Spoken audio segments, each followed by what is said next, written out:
Well, the first race has gone to an outsider, and it's number 12, Amber Forever, who had shown improvement last time out with the trainer, Michael Roberts. Well done, mates. The last run showed a bit of a glimmer, and it was a comeback run. Yes, Paul, to be honest with you, Mark Kahn rode her and he said to me that she's very weak and put her away and she'd be a nice filly, So I spoke to Tennis and Bruce and then I said, listen, what he said, and he said, well, give her time, and then so we gave her off and she strengthened up.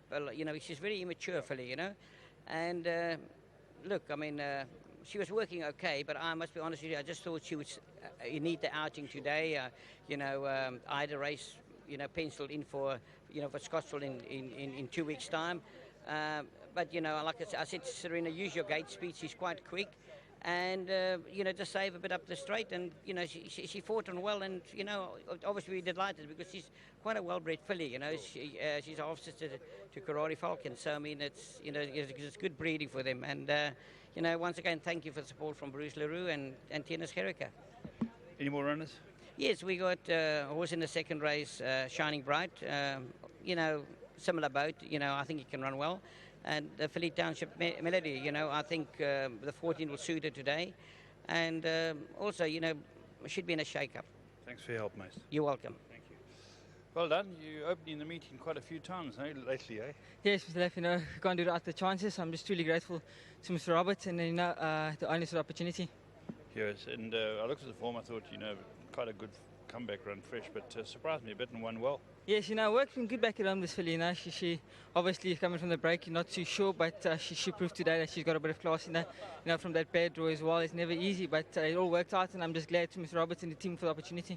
Anything else from your side? Look, I picked up the horse from Mr. Van Zyl in the 7th, Guru's Pride. His maiden win was very... Sorry, what's his name? Guru's Pride. His maiden win was very, very impressive, and I have sat on him back at home, and he gave me a decent feel, so you should be my next best. Okay, well done today. Thank you. Lovely, and now we're going to do the winning groom, and I've got Anika Salem's going to hand it out to Zola Lumkwana. Well done to Zola Lumkwana. He looks after our winner here, Amber Forever, and thanks very much to Anika. There we are, that's race one done and dusted.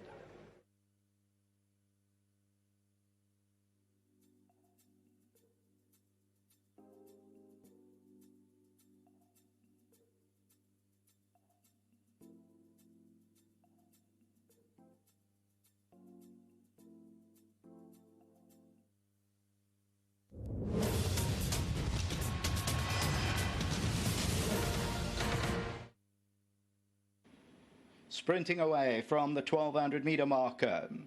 Holy Guacamole began well, but Chino's been ridden at near the rail. The white blinkers of African Diva with a good position. Amber Forever is on the outside of runners. To do runs between horses, that's the Pink Sleeves and Cab. They are followed by Highland Heather towards the rail, about 4 lengths off the leader. Whispering Hills on the move in the Black Silks. Then comes Girl from Ipanema. Roy's Bangles further back in the run at this stage. Got about 6 or 7 lengths to go. Then Bacino and Amber Bell's about 7 lengths off the leader. It's compact as they turn for home. African Diva just the leader. Amber Forever's there. Whispering Hill. Holy Guacamole's going for a rails run. Highland Heather. Girl from Ipanema comes out for a run, and to do runners towards the inside. Holy Guacamole's being hard ridden now as they come to the 300. Amber Forever takes it up. Girl from Ipanema. Teetotal's also running on the outside. Down the inside to do run. Whispering Hill between runners. Amber Forever just the leader. Girl from Ipanema to do run. It's Amber Forever just holding on. Amber Forever has won it. Second, Girl from Ipanema. It's close for third, Whispering Hill and Bacino.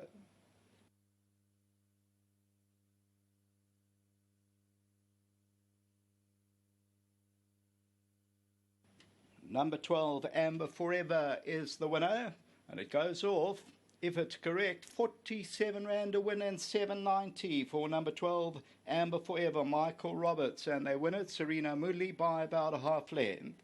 Second, number 8, Girl from Ipanema at 180.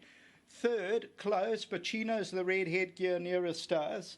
That shows up 4 rand a place, and Whispering Hill is in the black on the far side. You'll have to wait for the judges on that. And further back in the run was Highland Heather. So just looking at about the 100 metre marker, Holy Guacamole has been pulled out the race. I see that The rider is off, Holy Guacamole. So that is the running of the first race. Back to the studio.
Welcome back to the studio. There's 19 minutes to get your bets on for race number 2, which kicks off this afternoon's place accumulator. Scratched is number 1, Dimitri. Tristan Godden rides number 6, Golden Duck. Gabriel Peterser rides number 10, Black Orlov. Number 13, Honest Illusion, is now a runner from gate 1. Billy Jacobson, the pilot. 14, Consul Queen, and 15, Just Dixit are both at the stables, not coming racing today. But ladies and gentlemen, as I alluded to earlier, and as Paul has, please just double check us and recheck, because there's changes. If you could see what the change sheet looks like, it's just 2 pages of it, and there's a lot of changes. Okay, but that's the second race that's upon us. And we've got a rerun. Number 9, Mythos, is paying 320 and R1.10 for a place. And this horse is by Crusade, out of a mare called Country Rose, for Dean Canamay, Keegan de Mello. It is a qualified maiden race. Again, we urge err on the side of caution. But let's show you this last run when running third. Going to go in, and Saipan is mounting a big challenge on the grandstand side. Great Warrior's trying to run on. Saipan's on the right hand side. Mythos running on. Great Warrior down the inside, and Saipan. Great Warrior now picks it up, and it's the money horse, Great Warrior, with a strong form line from Gauteng. Great Warrior disposes of the field, gets the seal of approval. Saipan, Mythos, and Academy Award in focus. Well, that was Great Warrior, the day that, the horse made a winning debut here in the province, owned by Suzette and Barsi Fillion, and really won well, that horse. But you saw what was going on behind it. Mythos, not really, to call a cat. Mythos not really running on powerfully by any stretch of the imagination, although it does say in the official winning form, and let's just have a look at the computer form. Yeah, made good headway. Yeah, it was there, but not one to go wild on, in my opinion. 320 for a win and R1.10 for a place. That was the last run. I'm certainly not saying it can't win, but not a racing certainty. It's a qualified maiden. You've already seen what's happened in the first race. Let's look at number 5, Fergie's Rock. This is owned by the Kieswetters, Grant Knowles and Mrs. Cheryl. And Anton Marcus gets the ride in this horse from the Brett Crawford yard. And what you see is what you get.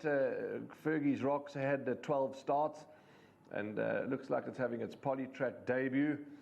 And looks very well. Looks very well, does Fergie's Rock. On looks, shouldn't be paying, at this point in time, it shouldn't be paying R5.10 and R3.10 for a place, but that'll change, I'm sure.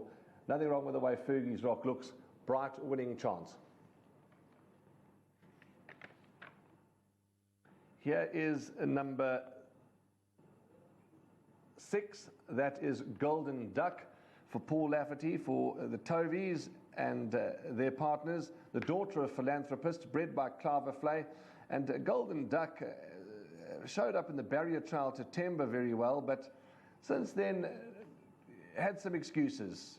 No show, no finish, bumped last time, but wow, does she look magnificent. She looks fit. She looks stripped, and the Paul Lafferty stable have turned the corner, and I think that it could pay, including number 6, Golden